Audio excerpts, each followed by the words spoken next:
That thing starts all over again by itself. I can never get that right. Hi, everybody. Dina Hall here. You are tuned in to Flex Adapt with Intent. We are going to contemplate performing arts and visual arts. Keep that in mind during uncertain times. Tonight, we're sort of going to touch on um, the written word as well, which is not necessarily visual arts, except that you use your eyes to read it. Tonight's guest is a folk singer, songwriter, a teacher, and an author from Ottawa, Ontario, Canada. This came about so incredibly. I was virtually introduced to my guest through a friend who was living in Ottawa. So at this moment, won't you please welcome Jamie Anderson to the stream. Nice to meet you. Nice to see you. Welcome, Jamie. Thank you. It's a pleasure to be here. You are in Ottawa. How's the sunsets these days? Is it late? Do you have light late? It's completely dark now. It is dark now. Okay. Yeah. I'm still learning about the light. How long you have light.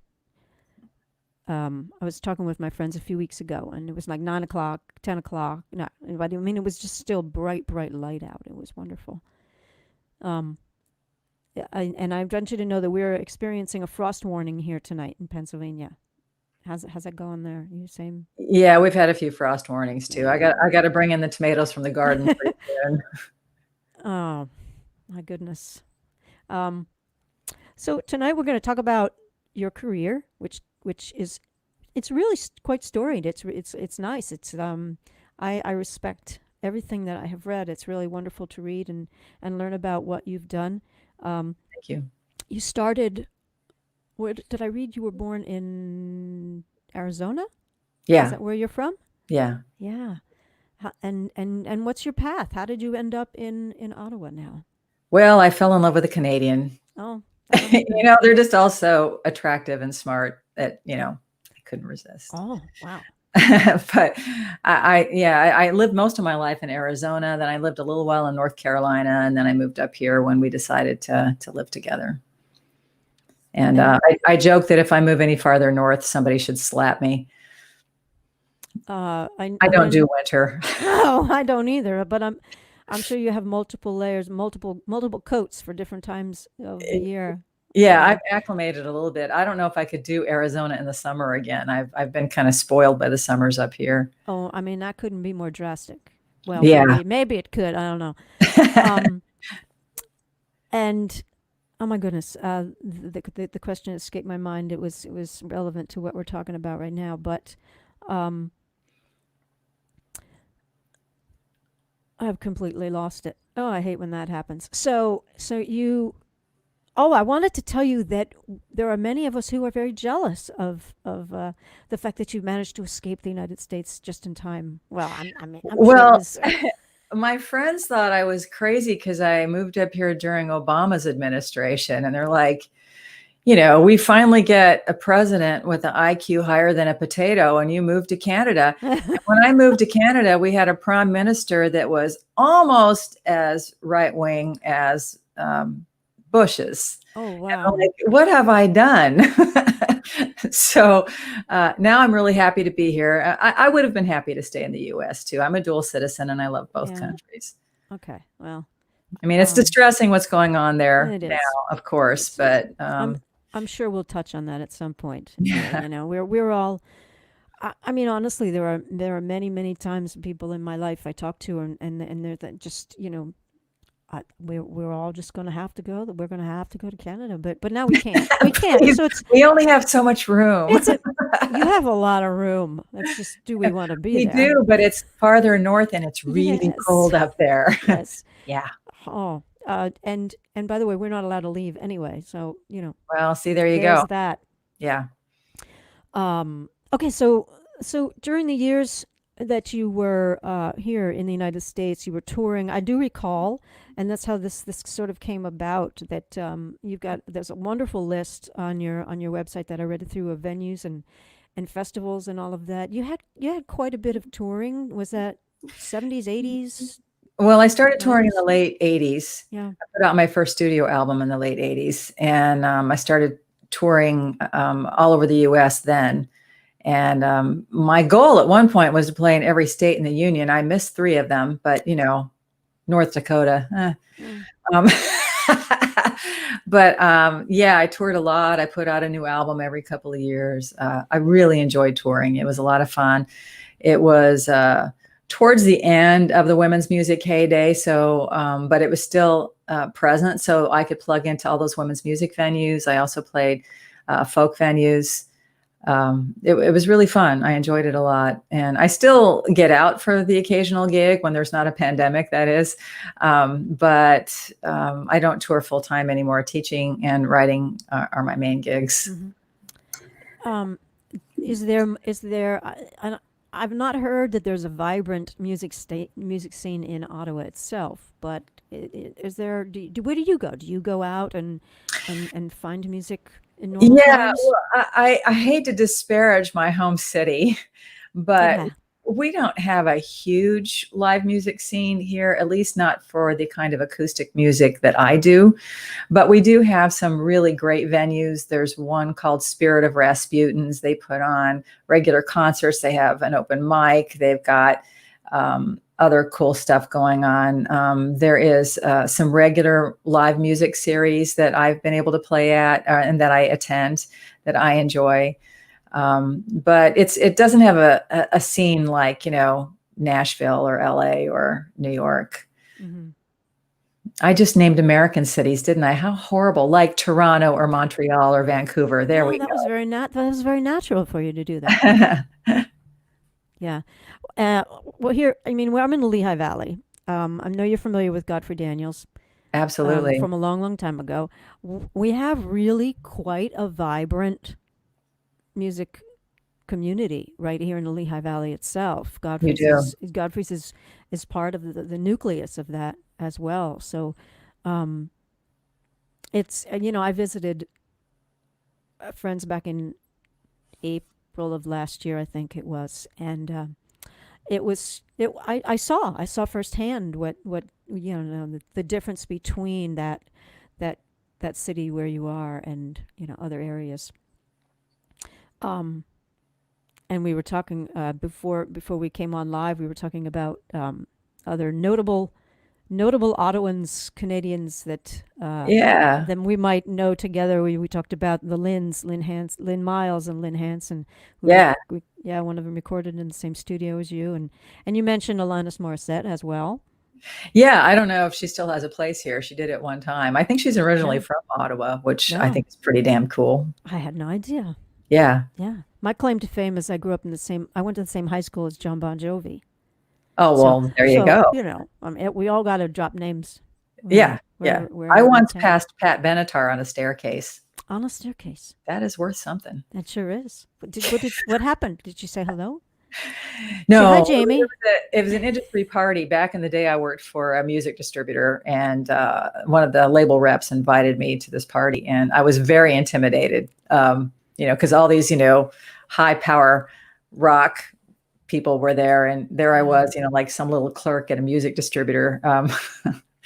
So there was that. Melissa Etheridge came to a gig I did one time, which was very cool. I could Oh, hardly form words around her.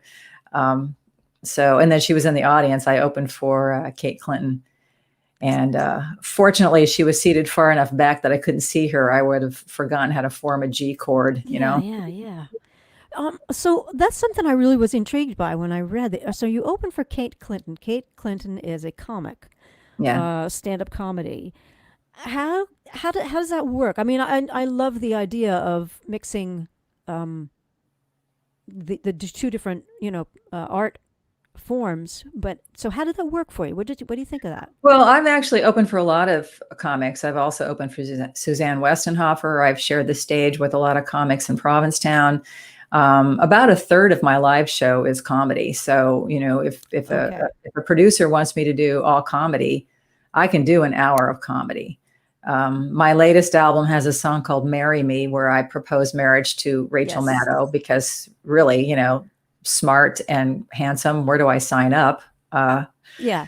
So yeah, a lot of my stuff is funny, and it works quite well, actually. That's what I was assuming was the connection that um, that there has to be. There are a good handful of folk musicians that I can name on one hand that have that real. It, the show is it could easily be more. Vance Gilbert comes to mind. Oh, he's hysterical. I mean, Yeah, it's almost all comedy now. yes. Susan Werner is incredibly funny. She can be very funny. Yeah, Carla Ulbrich, I don't know if you Carl know Oberg. her. I met. Carla Ulbrich is Yes. almost exclusively comedy, and she is hysterical. Yeah. In fact, I did some touring with her and Deirdre Flint, who's now with, oh my gosh, that group that Christine Lavin started. I'm drawing a blank here. For not for bitchin' babes. Yeah, Four Bitchin' Yeah. Babes. Yeah. Yeah, Yeah. Four Bitchin' Babes now. And so Deirdre Flint and Carla Ulbrich and I toured as Girls Gone Funny for 2 or 3 years, I think now. And we, if I may brag, we packed every house we went to, because even Yeah. if people didn't know our names, they're like, comedy and music, great. And they would Sounds show good. up, and we Yeah. just had a blast. Um. Yeah. You mentioned for bitchin' babes and Yeah. Christine Lavin. I mean, Oh, almost. I mean, I haven't listened to all of her, archives, but there's just so much, so she's the much humor. queen. Everything's funny. She's the queen. You Yeah. have to remind me of Carla Ulbrich because I sat with her at dinner at Northeast Regional Folk Alliance the one year that I went to the conference, and I sat with her and um, oh, originally from the New Christy Minstrels. Oh, it'll come to me later. I forget. It was this group of women that I had never met before, but it was really wonderful to be in their presence. Yeah.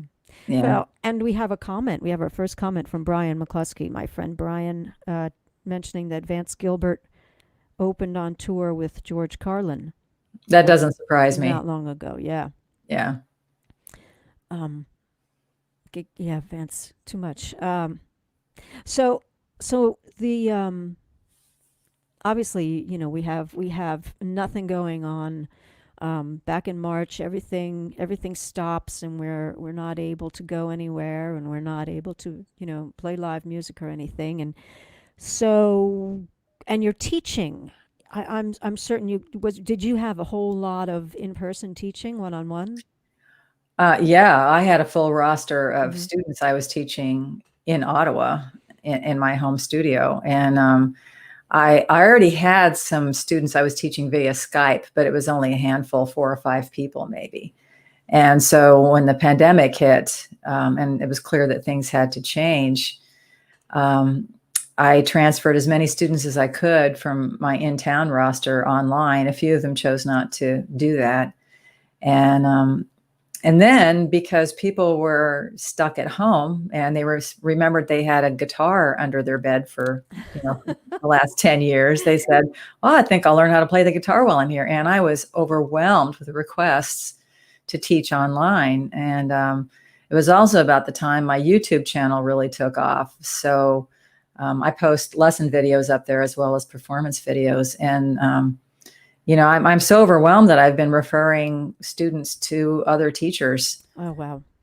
So I noticed that you have an incredible number of subscribers on your YouTube channel. What is it? I do. I just hit 40,000 this week. 40,000. I have Yeah, 35. that's great. Not 35,000, Oh, 35. okay. Yeah, it's really. What am I doing wrong? Yeah. Well, Yeah, I'm I've been just on kidding. I'm YouTube just for. kidding. I'm just kidding. No, it's not about me. Yeah. I mean, that's wonderful. I think that's absolutely incredible. And how did no seriously? How did you do that? How did without all of Well, the dirty details? I came on. I started posting on YouTube probably 10 years ago, but just an occasional performance video. I didn't have any equipment. It was all videos that other people had taken, and I didn't really think too much of it. But, as you know, as the years went on, YouTube and other similar platforms became much more popular. So I thought, well, maybe I should, do some other things with it. And around that time, I've been teaching for about 20 years. So I'd already been teaching. And I thought, well, maybe I'll go to one of those teaching platforms, those online schools, give them some of my videos and maybe make some money that way. But all of them turned me down.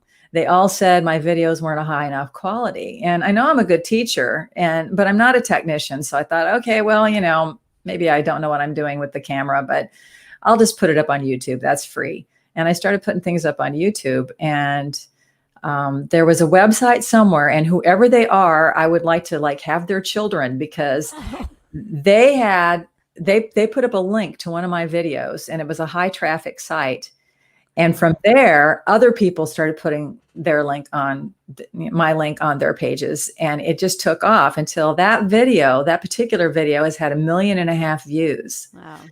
And because of that video, they check out my other videos. The algorithm gods have smiled upon me a few times. And so now what I do is I just try to keep my finger on the pulse of what people want to learn, because even though people do go up there to watch my performance videos, which I am grateful for and I think is great, mostly they're there for my lesson videos. Interesting. So I try to keep track of what it is they want to learn. I communicate with them, and they tell me they want to learn how to play Proud Mary. Well, then I'll put up a lesson video on how to play Proud Mary. So to me, that means that you really are dedicated to this full time, like really focused on it. And this is the thing that you get up every day and make sure that you're a teacher every single day. I am. And I love writing songs and performing. I will never stop doing that. I mean, I joke that, I'll be 95 in assisted living and meeting people in the lobby. Want to hear my new song? That will never stop. That's good. Everybody needs that. Yeah. But I love teaching. And people tell me I'm good at it. So great. I watched one of them today. Yeah. Great. Thank you. Well, I can see it. It was basically, teaching a beginner had 5 strum patterns. Yeah. I have never taken a guitar lesson in my life, but all way back in 1981, when I first picked up a guitar, someone said, here's the most basic strum pattern. It was the down, down, up, up, down, up. Down, down, up, up, down, up. My friend Leah Zakari calls that the Catholic folk mass strum. That's exactly where I learned it. In Catholic folk group, yes. Yeah. There were literally 10 guitars all doing the exact same thing. Down, down, up, down, up. And that's how I learned. I can play those songs still to this day. I'll bet you can. I'm not going to try, because I'm a recovering Catholic, and I don't want to go back there. But anyway, that's how I learned. I took the book home, the folk mass hymnal home, and my sister had a guitar, and she never played it. And I would go to her room, take the guitar, and come down and just play through all of those songs. Yeah. So I loved watching that, because again, having never ever learned this is how you strum, it was kind of like, oh, I wonder what she's going to say. What's the next one? What's the next one going to be? And and I never had words for those strums. I just do them because I listened and learned them, but never with any kind of pattern of with words to it. Yeah. But so, I break it down, Yeah, absolutely. Yeah. I can see how that would be really an excellent way, for someone to learn. Yeah, wonderful. So I have to go back to we touched on it a couple of minutes ago about the studio. So COVID hit, and you're home and you're teaching, but you also wanted to write. So you started writing, and you ended up in a studio, and then what? You didn't have musicians or anything? Well, yeah. Well, like every other musician on the planet, I lost months worth of gigs. Yeah. And but that doesn't mean I stopped being creative. And so at the beginning of social isolation, I wrote a song called 6 Feet Away. It was inspired by some graffiti that I'd seen that said, "You're still beautiful from 6 feet away." And I thought, well, that's going to be in a song. So I wrote the song, and I really wanted to record it in a nice studio. I can record lesson videos for YouTube, but that is the extent of my technical abilities. And so I don't have a studio here at home. But the studio in Quebec where I recorded my last album is very good. I love the engineer, James Stevens. But I knew he wasn't open, because it was the pandemic, and it's still the pandemic, obviously. But I waited, and because even for a while, see, I live in Ontario, which is just across the river from Quebec. And even for a while, the border between our two provinces was closed, so you couldn't cross from Ontario into Quebec. Oh, I didn't know that. Yeah. And so they finally opened that border. And I thought, well, maybe. So I called up James and I said, "Are you open to record?" And this was in June. The song had been sitting in my hands and my brain for, a couple of months. And he said, "Well, I haven't recorded anything since March, but I'll give it a try." So, and by that time, of course, the border was open. So I drove over there and recorded that song. And while I was there, I said, "James, I have this other song I'd like to record." And he's like, "Oh, okay, we got some time." So I recorded that song, and we did it all so safely. I mean, I found out that you can sanitize a microphone. He sprayed bleach solution over everything, and he was in the control room and I was out in another room. And we were really, really careful. And so I recorded the second song, and then I had to go in another time to do some overdubs because we'd already decided that having a band was too dangerous. And so fortunately, James is a really great musician. He plays fiddle, bass, guitar, mandolin, and I play a few instruments. So I thought, well, maybe the two of us can be the band. And the only thing that neither one of us did very well was neither one of us played the piano, and neither one of us were drummers. But so you improvised. So we improvised, Yeah. and I played shaker on a couple of songs, like I can manage shaker. That's not too complicated. And I actually did play drums on one song, which was hysterical. Anyway, actually, wait, no, that was the same song. I just did different things on the drums. But anyway, I was so proud of myself, Yeah. So anyway, each time I would go in for something, I'd be like, "James, I got another song." It was so bad at one point. I went back into the studio and he's like, "You don't have another song, do you?" I'm like, "Well, no, I think I'm done now." One of the songs I recorded 2 days after I wrote it, which I have never, ever done. I mean, my albums take a lot of thought. I test drive them with audiences and see, how audiences like them. I have a few songwriting friends I get feedback from. I'm really careful. But this one, it was just like, I've written all these songs during the pandemic. I'm just going to put them on an EP. And at first I thought I'll just put them up on Bandcamp or someplace for download and, just do it quick and easy.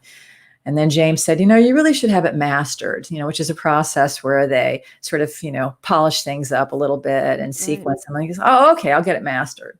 So I did that. And then my fans, who are, a lot of them are a little older and they don't download.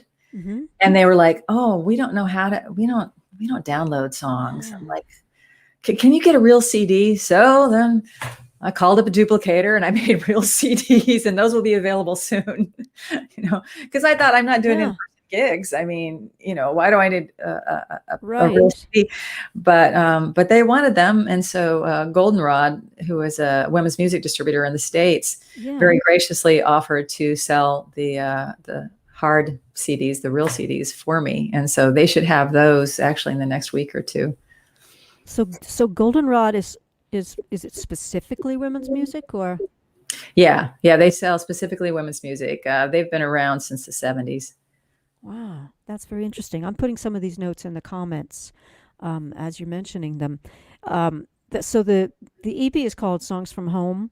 Yes. That is on your Bandcamp site. It's jamieanderson1.bandcamp.com, and then blah, blah, blah, blah, blah, all the other. Right. The links It's also are from there. Yeah, it's also at Yeah. iTunes and a million download Others. Yeah. sites. Yeah. Um, so I was listening today. There was one song that struck me um, quite personally, and it was the song called "Listen with Your Heart." Yeah. And you set up the song about being what kind of store was it? Oh, it was it's a car showroom, It's right? a car Car dealership. dealership Yeah. showroom, and uh, you the salesperson asks if you go ahead. You tell the story. Well, It's just so much better. it's a true story. My wife and I were looking for a car, and we walked into the showroom. And in the song, I say it was a guy because it was just simply easier to do, but it actually was a woman. And she yells out, "You two must be sisters." And my wife very politely said, "No, we're married." "Oh, but you look so much like sisters. I'm sure everybody tells you that." Now,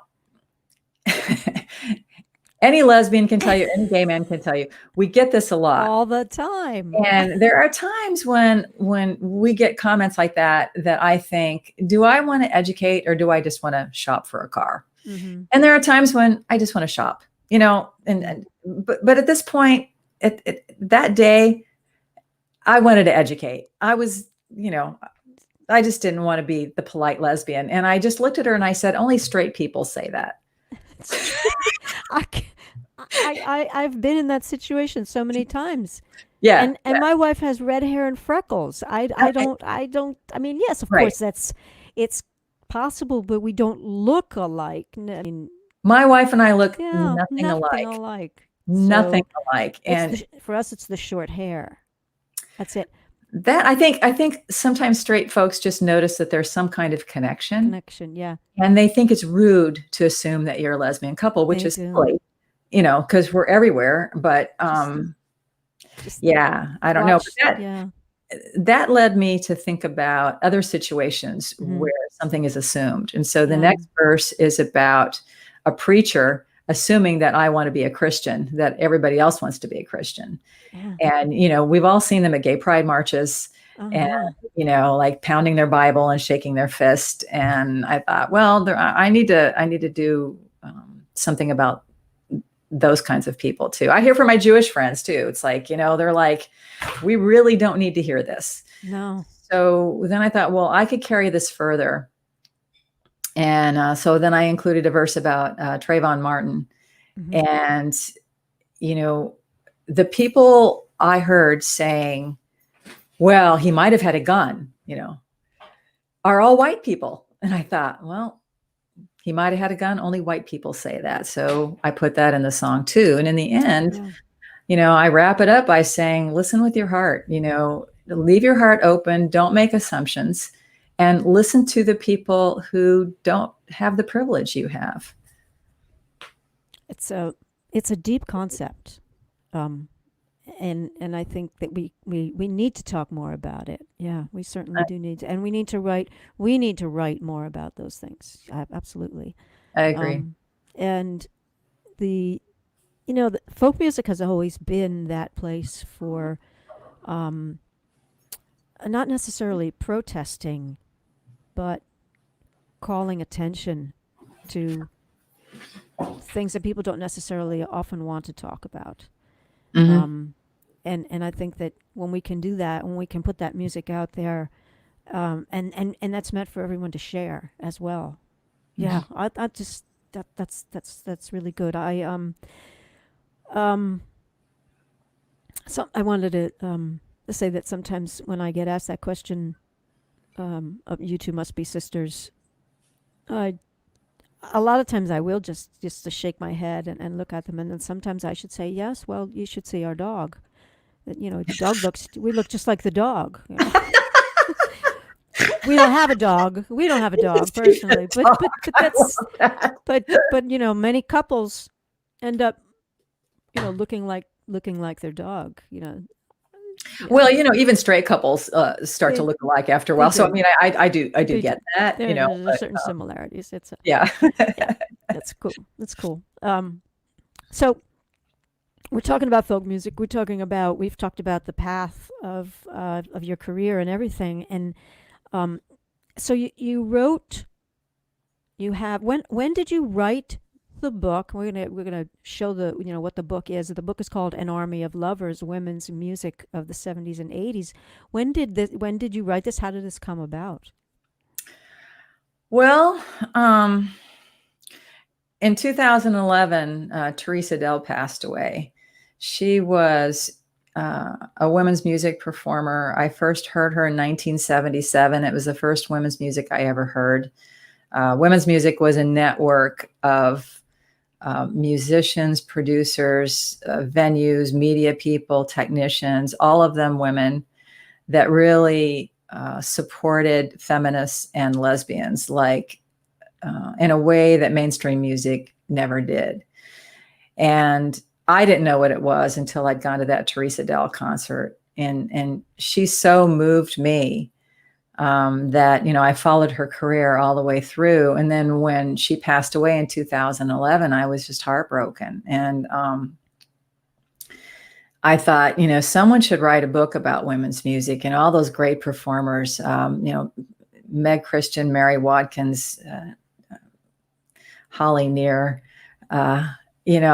Chris Williamson. And I kept saying someone should write a book. And there are a couple of books. My friend Bonnie Morris has written a couple of books about women's music, also including other topics. There's a great documentary called Radical Harmonies that I highly recommend.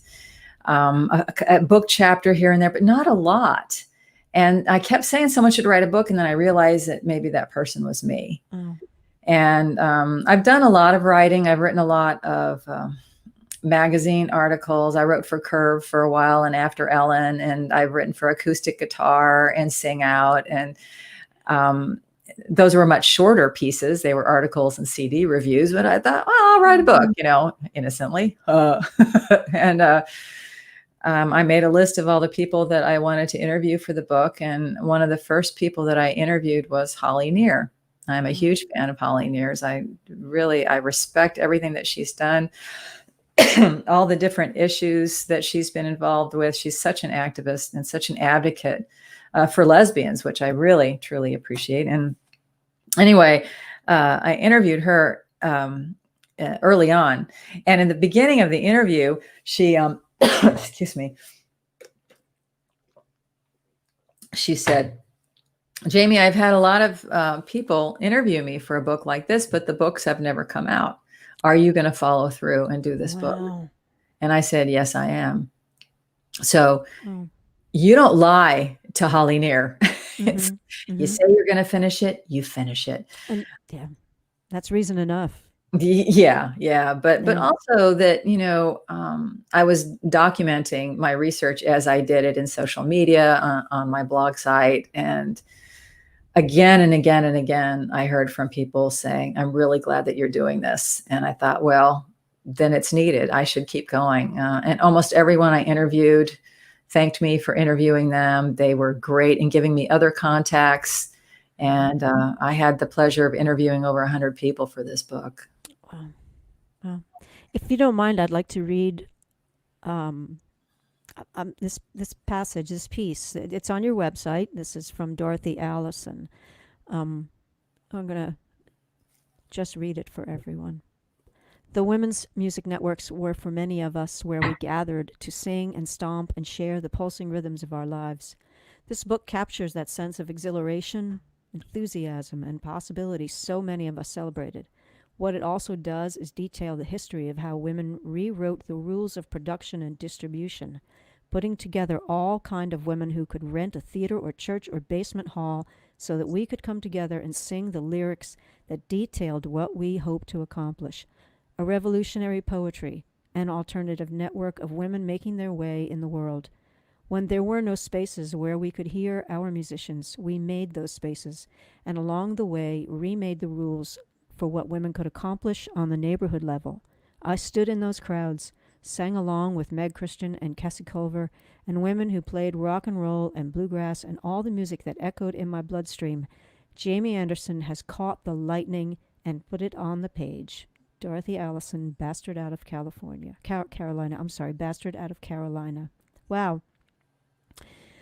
That says it. That says it all right there. I I, would. she is a writer I so admire. Yeah. I read all of her books. I love her work. I saw her speak at the Michigan Women's Music Festival one year, and I was so blown away that she would give me a quote like that. Yeah. Yeah. I mean, the things that are being mentioned there, I think were happening. I was myself, was too young to witness that where I was growing up and how I was living, and so now it's it's important to me to look back on that and understand it. I didn't I wasn't raised on on folk music, women's music, any of that. And all of a sudden, somewhere in the 90s, uh, my dear friend Nina introduced me to Indigo Girls, and yeah, and that was it right there. That opened up everything for me to start to learn um, this whole other world that you're talking about here, which I didn't even know the name of it. I didn't even know it had a name. Yeah. Um, Yeah, when I told people that I was writing about women's music, if they were lesbians who came out in the 70s or 80s, they all knew what I was talking about. yeah, And a lot of people, of course, knew who Holly Near is, Chris Williamson, and a few other performers. But a lot of other people would be like, oh, women's music, like Carole King. hmm No. mm, I mean, I admire Carole King. I think she's amazing, but she came from mainstream music, which yeah, was built by men. And it's very male. It still is, hmm unfortunately. We hmm still don't have as many, female producers and recording engineers and bass players and drummers that we should. yeah, sure. I mean, you go back to talk about. You mentioned Chris Williamson. We have to bring up Tret Fury. Sure. Being a guitarist for. I'm sorry. The brain tonight is just not happening. She was. Well, wait, let me look it up in the book. Yeah, yeah, yeah. I know the answer, and I know the answer, and my over 50 mind is not. It's just not Tread happening Fury. here. Um, My book has a very good index, so now I'm yeah. looking at the index And myself. of course, we know she's not watching right now. But Um, we get ourselves in trouble. But yeah, but but she also became, so she was touring guitarist. It wasn't Steve Winwood, was it? no, no. Um, That genre, it though. was, yeah. And so she became a producer, She and she became a ran recording engineer an first. engineer. I'm so Right. sorry. That's right. You're right. You're right. Yeah. And she ran into times where people said, "Well, we'll bring in the engineer," and she walked in, and they didn't believe that she was actually the engineer. Yeah. Yeah. In fact, she went out to LA to perform and was doing the usual circuit of, trying to get seen by the right people and get signed to a label and get management deals and all that stuff. Yeah. And it, as most people know, it's a very hard road to walk. And so she was lucky enough to get this gig in a recording studio, work her butt off, learn how to do all of that, Yeah. and she could support herself totally in music. So she'd go out and she'd do these showcases and stuff, again, trying to get the industry to notice her, but yet she could go back to the studio and do this recording work. And it was around that time that she met June Millington, and June was from the band Fanny, which was the first all-women's rock band to really gain national prominence. There were other all-women bands, but not that many, and they were a kick-ass band, and so they kind of connected through that and started working. And I think June might have introduced her to Chris. I'm not sure yet. It's probably in my book, but I can talk to so many people. Yeah. I Yeah. have to read my own book You again have to read it again. to get all the details. Yeah. But it's really fascinating, the hmm story about, how they all got together. And June was just blown away by women's music. She came from, the mainstream rock world. And when Chris Williamson asked her to go on tour with her, she's like, oh, I don't know if I want to do that.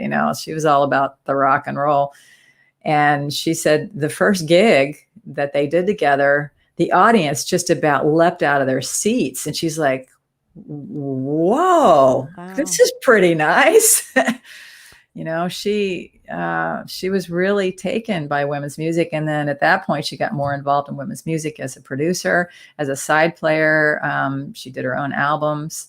So yeah, it's an interesting journey she's had. She's written one book and she's writing a second one. So Wow. yeah. I know the answer. It was Spencer Davis. Spencer Davis, thank Yeah. you. Yes, Yes. I I knew I'd get to didn't it. want to be rude and flip through my book while we No, were no, no. talking, I but knew yeah, I knew I'd that's come up my with book. it. Yeah. Yeah, Spencer Davis. So what? Were there other? So how you said you did all of these interviews? How hard was it to get through to the people, these women that you wanted to talk to? Well, for some, it was easy because I knew them from the women's music circuit. I started in the women's music circuit in the late 80s. And so I crossed paths with many of them at festivals.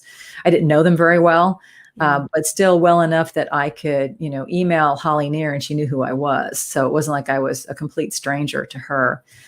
And then, like I said, some of the people I interviewed said, you really should talk with, fill in the blank, and they would give me the contact information for someone else. And so it kind of went from there. There are a few women that I wasn't able to interview because, they've passed on. And so I was really sad not to be able to talk with Maxine Feldman, who was one of the early ones. She did the first women's music recording in, I think it was 72. Again, I'd have to look it up in my book, but she did a little 45 before anybody else recorded. Wow. And but we lost her a few years ago. Fortunately, there's a really great website called Queer Music Heritage. It's run by my friend J.D. Doyle. He started out as a radio DJ, and then he started archiving things online, and he has album liner notes. He's scanned more albums by Olivia than Olivia has on their website. In fact, I don't know if Olivia has anything about their recordings anymore on their website. He's got live interviews that he did. He's got photos. He scans magazine articles. I mean, it's a museum online. Wow. And on that website, I found an interview he did with Maxine Feldman, so I could listen to her talk about her life in her own words. The same thing with Meg Christian. Unfortunately, I wasn't able to interview Meg. She left women's music in the mid 80s. And so she's a little harder to reach because of that. Fortunately, again, I found an interview on Queer Music Heritage, again, in her own words. And I could speak with authority about how she felt about leaving women's music and how she viewed her spirituality and some really important things that I could put in the book in her own words. And that's one of the things I strived for in this book was I wanted to speak directly to the person. I didn't want any of these third, fourth party rumor kinds of things. I didn't use any open source websites, no Wikipedia, except in one instance I did use Wikipedia, and I'll explain that in just a minute. But I wanted to get it, as it were, straight from the horse's mouth. And so I was able to interview a lot of people, and it was really fun. And some of them were so helpful. I mean, I got to interview Mary Watkins, who there isn't anything that woman does not do. I mean, she's written operas, she's written classical pieces, gospel, jazz, pop. She's astounding. And she was so humble when I talked with her. She's like, "Oh, yes, I've done that. Yes, I've done that. Yes, I've done that." It's like, and talking with Margie Adam was really a wonderful interview too. She put out her first album early on in women's music, and she was so generous with her time. She ended up being one of my first readers, which is the person who, after you do the first pass on the manuscript, you send it off to, a few people, and they tell you what they think. They give you some feedback. And she read the original manuscript twice. And then we got on the phone to each other. We went through the battery on like 3 different phones. And then when the battery on her laptop died, we decided we were probably done. But, and she's someone I hardly know. She was just really supportive and really wanted this book to be out. Do you think that You say someone was supportive and gave you so much of their time. Do you think that for them it was also a matter of they wanted, like those people who told you somebody needs to write that book, somebody needs to write that book, that they really wanted to make sure that it was done? Well, it wasn't other people telling me someone should write the book. It was me Oh, talking to myself. okay, yeah, Someone yeah, needs to yeah, write yeah, this yeah. book, right? Okay, You know, so they wanted to really, really be a part of that and make sure that it was, in fact, written. Um, yeah, a lot s- of them. Well, I'll brag here for a minute and say that my reputation preceded me. Like I said, I'd written a lot of magazine articles and blog okay, posts, and yeah, so they know that I'm on the up and up. yeah, I don't gossip. I don't make stuff up. This came from a pure place. yeah. This is definitely a labor of love. Mm-hmm. I see, I see. Yeah, I can understand that. And Wow. women's music. I wrote this book for people who knew women's music and wanted to read about their favorite Yeah, festivals and their favorite artists, and find out about the technicians behind the scenes and all of that. So I wrote it for them, but I also wrote it for people who had never heard of women's music, who thought women's music was Joan Armatrading, again, yeah, another great yeah. artist, but not women's music. And I'm hoping that that will help educate people about what it was, because we Mm-hmm. created this amazing network Yeah, built from the ground up by women. We didn't know what we were doing. There were a few men out there already in those positions who would teach us, but a lot of them were like, "Ah, women, yeah, you know. that So we that's figured it out. interesting. That's We figured it really, out. yeah, Yeah, and we produced festivals that drew thousands of people. The Michigan Women's Music Festival drew yes. almost 10,000 one year. Wow. I mean, that was the I have first year never that the been. Indigo Girls were there, actually. I have talked about it, but never went. Yeah, yeah, and there are still women's Mm-hmm. festivals going on. The National Women's Music Festival is still happening.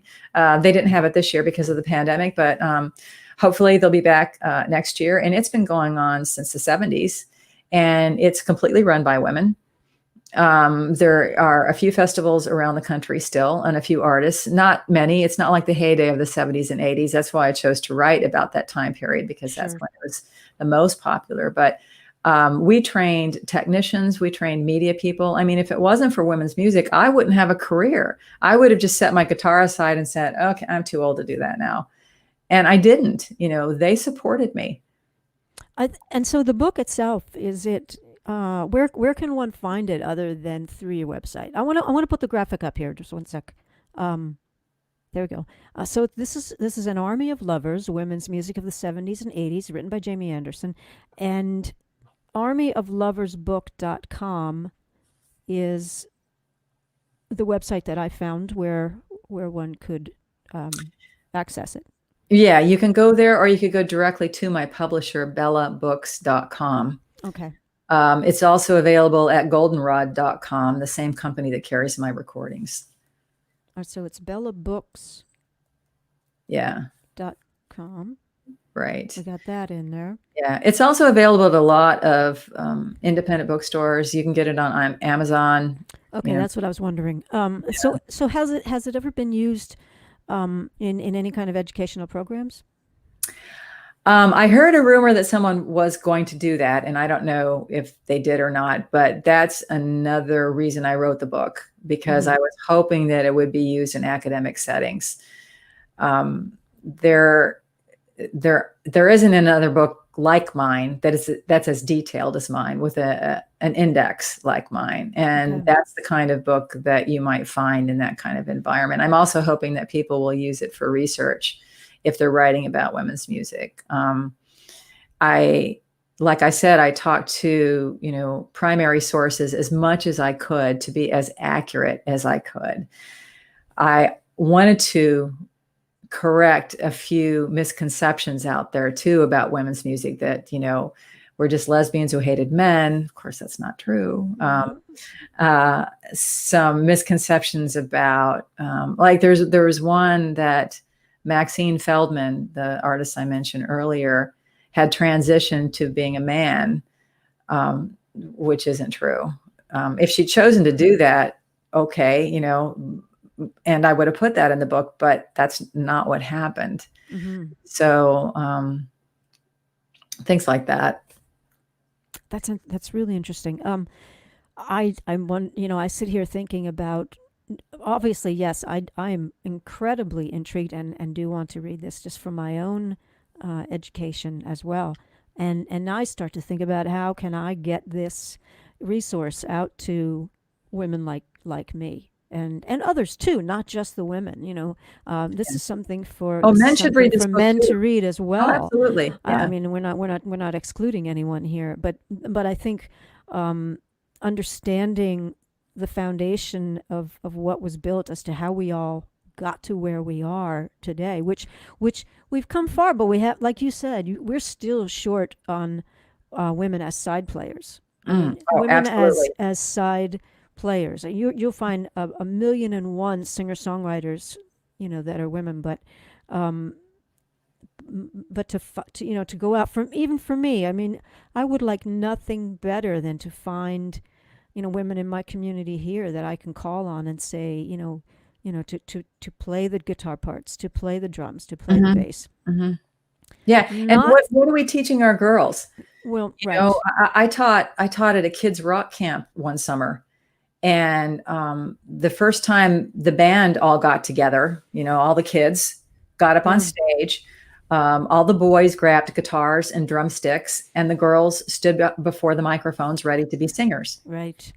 And I looked at this whole group. I was there as a guitar teacher, and I looked at this group and I said to the girls, I said, "Don't any of you play an instrument?" And two of Yeah, them were keyboard players. I'm like, "Well, let's get a keyboard." yeah, You know, yeah. I mean, it takes skill to be a good It singer. does. I I get that. Yeah. But, we need to show our girls and to show women that women can be really great Hmm. musicians. And even when women do get the support they need, girls get the support they need to learn an instrument, they don't get continued support always, you know? Hmm.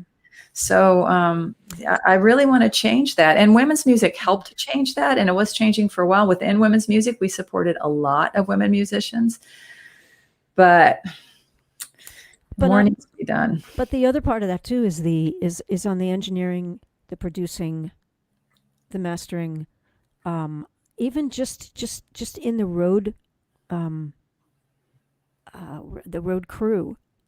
Yeah. There's no reason why we can't do every single aspect of that job, but we're Mhm. not expected to. I mean, if I go to play a festival, I can count once where I had a woman who was the sound tech on Yeah, that. the same for me too. I toured full time for 13 years, Hmm. and rarely did I have a woman behind the soundboard. Yeah, Rarely.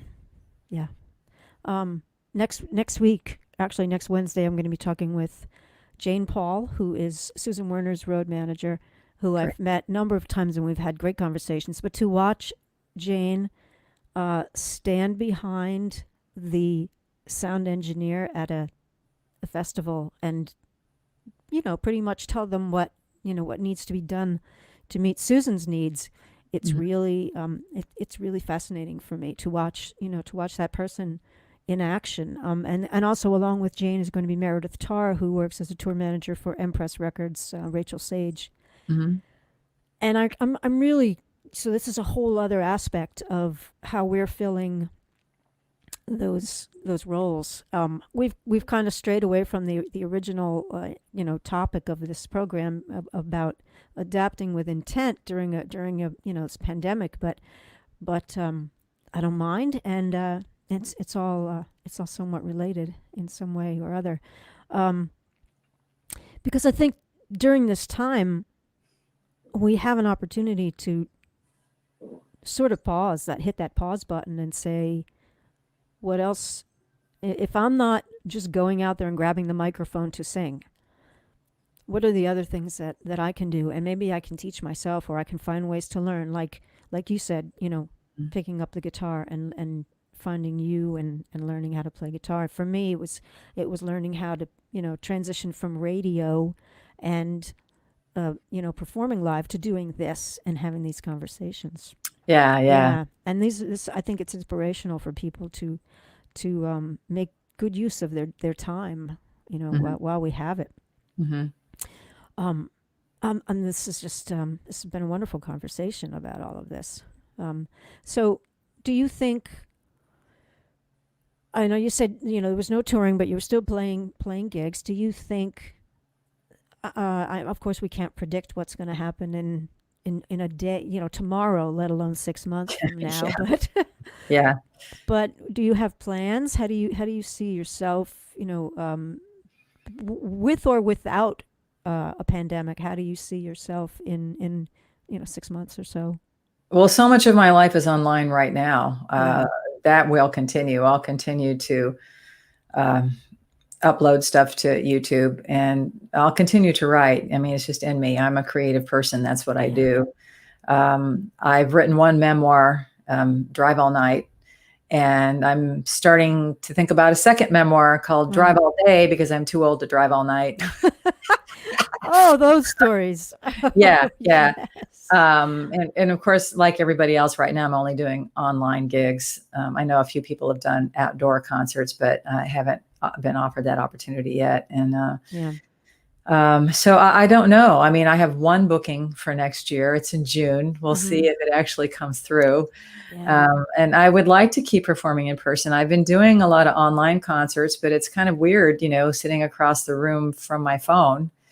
And I know they're out there, and Yeah. I get compliments, and I sell CDs, which is good, That's good. but it's not like a live audience. I It's not. really miss that live interaction. I've done a couple of online shows where I had canned applause, and so I would play a I song, and then thought I about hit that. the applause button.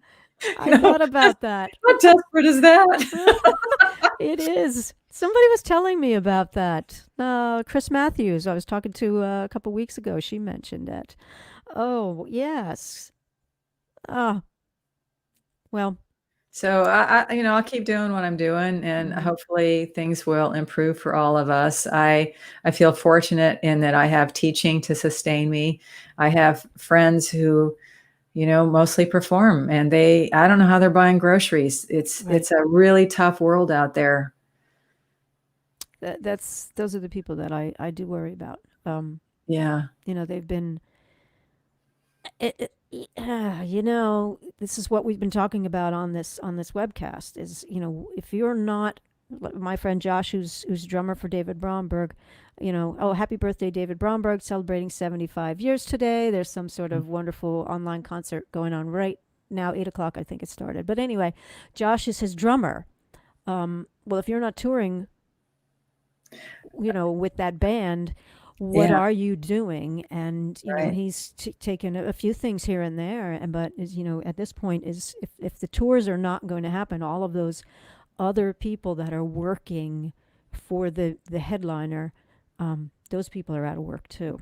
Yeah, I have a Yeah, friend who tours with Al Stewart, and, of course, he's been at home, but fortunately, he has a home studio, so he's been doing some studio work, but it yeah, still doesn't match what he was doing out on the road, so, no, and even those of us who do, the folk circuit or women's music, it's, Tret Fury you mentioned earlier, yeah, she gigs a lot a when it's lot. not a pandemic, so she's gone into the studio, she's recording a new I album I'm saw really that. happy about, I yeah. saw that. We'll see if I can get her to come on and talk.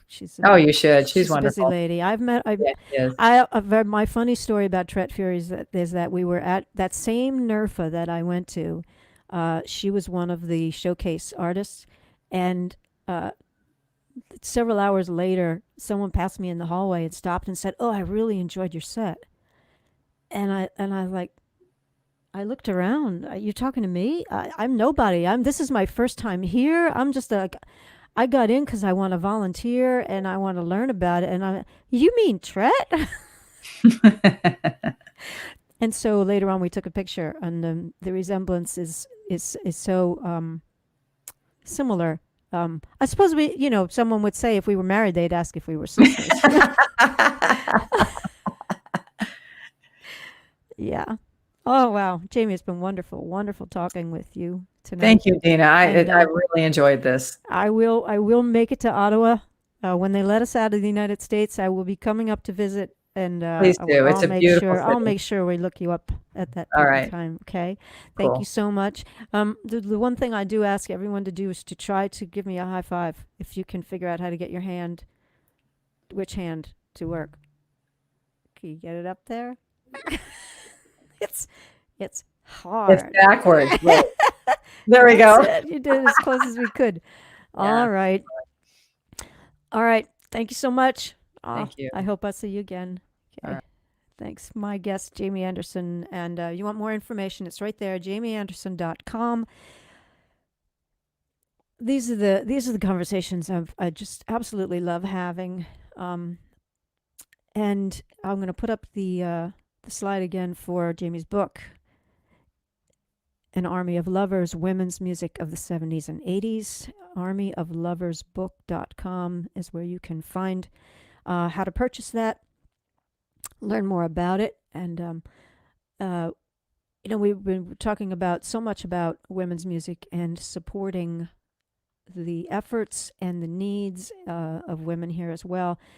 And something that I do need to remind everyone is that 10% of any tips, if you feel so inclined to support this program, 10% of any tips are going to be donated to Turning Point of Lehigh Valley, and that is an agency, a service here that helps provide assistance to victims of domestic abuse. So paypal.me/Dina Hall 2020. I have ensured that that's going to happen. I've set up a monthly payment to that organization to make sure that money is going to them. Thanks so much for tuning in tonight. As I said, next week we'll be back to Wednesday on September 23rd. Jane Paul, who is a tour manager for Susan Werner, and Meredith Tarr, who's a tour manager for Empress Records, and Rachel Sage specifically. And then upcoming, still trying to find, lock in some dates for these folks. John Morgan Kimmock and Sarah Harmon. They are married. Sarah Harmon is a dancer, modern dance, and John Morgan Kimmock, drummer, both fine artists, both out of work, essentially. And they just had a baby not long ago. So we're going to talk to them about the challenges of this, how it's affecting their household. Also, coming up soon, Mark Fitzgerald Wilson is a new executive director at Zollner Arts Center at Lehigh University. And then we're trying to work out a date for Catherine Rondeau and Lillian Yell and possibly one other guest along with the two of them in the same conversation. So that's all coming up. Information is at dinahall.com/flex3, whatever those letters are. And I thank you all for tuning in. I'll talk to you soon. Be kind to each other and expect nothing in return.